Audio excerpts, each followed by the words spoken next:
Joshua, discussion questions and answers. Why was courage so important for Joshua's leadership?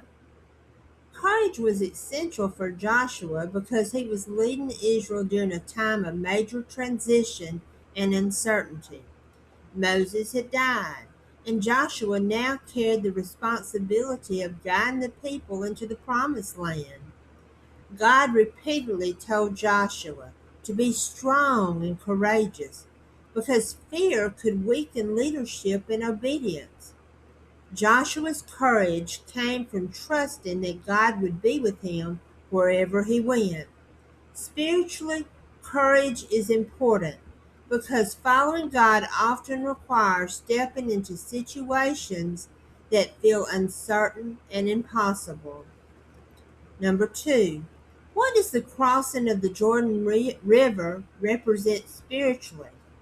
The crossing of the Jordan River represented moving from wandering into promise, from fear into faith, and from preparation into purpose.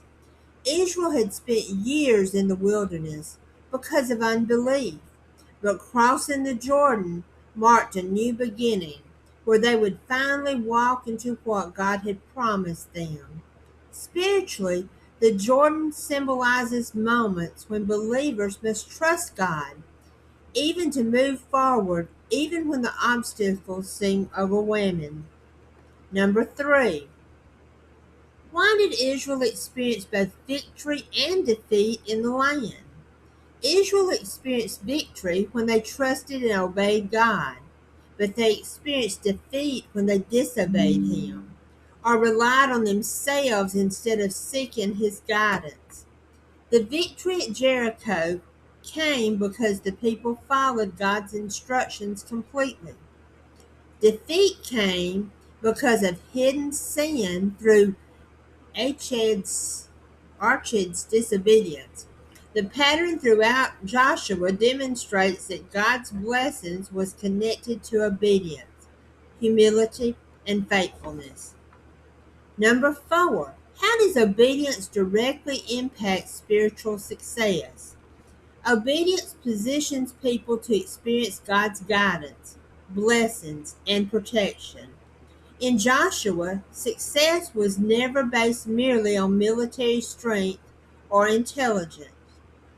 In- Israel succeeded when they listened to God and followed His commands faithfully.